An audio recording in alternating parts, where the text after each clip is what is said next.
What if I told you that the CIA once tested mind control techniques on civilians without their consent?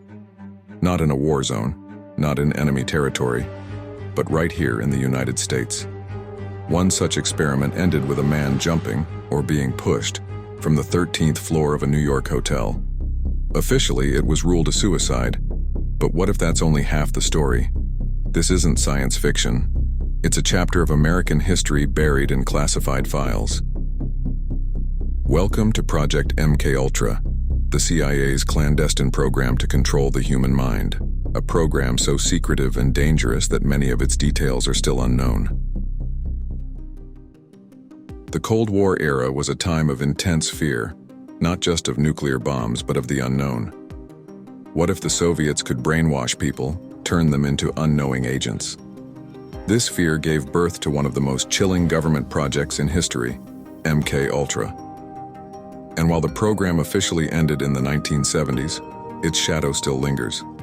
Today, we'll unravel the darkest corners of MKUltra. But first, I'll ask you this. How far would you go if you thought it would protect your country? Or more chillingly, how far would the government go without you even knowing? To understand MKUltra, we need to start with its mastermind, Sidney Gottlieb. Known as the Black Sorcerer within CIA circles, Gottlieb wasn't just an eccentric scientist. He had an obsession: how to control the human mind. The official justification for MKUltra was that the US needed to compete with supposed Soviet advances in mind control. But here's where things take a dark twist. Gottlieb's experiments weren't aimed at enemy combatants. They were targeted at everyday civilians, mental patients, prisoners, even college students. It was the most secret program ever conducted by the CIA in the United States. Patients at psychiatric hospitals, prisoners in federal institutions, and even people in the public were given drugs without their awareness or consent and experimented upon. At first, the goal was simple. Could drugs like LSD break down a person's mind, making them easier to manipulate? But what started as a scientific inquiry quickly morphed into something far more disturbing. Here's where things get even weirder. LSD, a drug we associate with 1960s counterculture, was at the heart of MKUltra. But unlike the free-spirited experiments of the hippies, the CIA had a more insidious agenda. In San Francisco, the CIA set up safe houses disguised as brothels. They called it Operation Midnight Climax. Catchy, right? Unknowing men were lured in, drugged with LSD, and observed by CIA agents through two-way mirrors. The goal? To see how easily someone could be manipulated or coerced. George had a CIA safe house stocked with booze. George would sit behind this one-way mirror, drinking martinis, sitting on a portable toilet. If he had to take a leak, he didn't want to get up and leave. White. Now imagine this. You think you're out for a fun night, and next thing you know, your mind is being scrambled for a top-secret government project. These men had no idea they were being used in a massive psychological experiment. Drugs weren't the only tool the CIA used. They also dabbled in hypnosis, sensory deprivation, and in some cases, outright torture.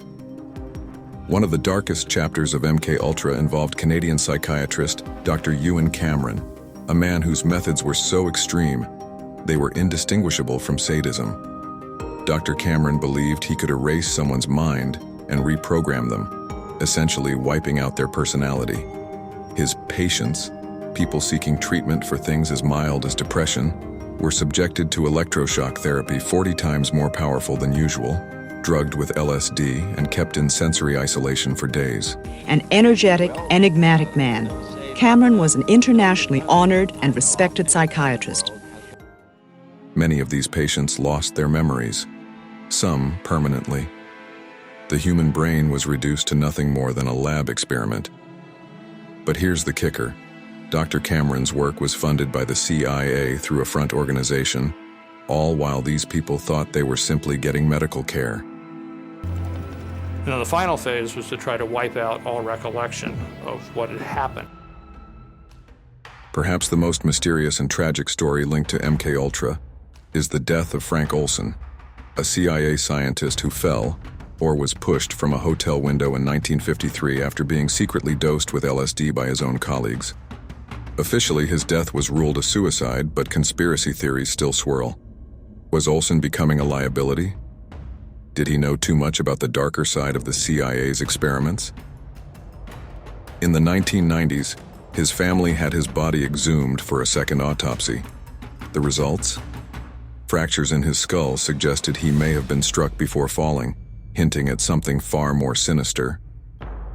The truth about Olson's death has been obscured by layers of lies and redactions, leaving us with one burning question. Was it a tragic accident or cold-blooded murder? But that was the cover story, told by the CIA. My father, Frank Olson, was an Army scientist. His research group had a relationship with the CIA. They take him to New York Tuesday morning, early Saturday morning, he's dead. What was my father doing? What was the CIA doing? What happened there? In the mid-1970s, MKUltra finally came under the public eye, but by then, most of the damage had been done. Following a series of explosive revelations, the CIA was forced to admit to the project's existence. But by that time, Sidney Gottlieb had already ordered most of the records destroyed. Despite the public outcry, only a small fraction of the truth ever came out. Thousands of documents were burned, and the full extent of the program remains one of America's best-kept secrets. It's likely that we'll never know the full scale of MKUltra's human experimentation. The CIA's attempt to control people turned out to be just the opposite. The legacy of MKUltra goes far beyond what was revealed in the hearings. Today, conspiracy theorists point to it as proof of deeper government secrets, perhaps even modern mind control programs. Others believe that the techniques developed in MKUltra are still being used covertly by intelligence agencies around the world. And then, there are the survivors, the men and women who were drugged, shocked, and broken in the name of national security. Many have spent their lives seeking justice. Some succeeded, many did not. So what do you think? Is MKUltra just a grim footnote in history, or does it point to something darker about the nature of government power? How much control should a government have in the name of national security? More importantly, how much do we still not know? If you want to dive deeper into the hidden secrets of history, make sure to hit that subscribe button. Share your thoughts below. Do you think the full truth of MKUltra has ever come out? Or are there still shadows we've yet to uncover? Join us as we uncover more of the secrets they didn't want you to know. Until next time, stay curious and remember, history isn't always what it seems.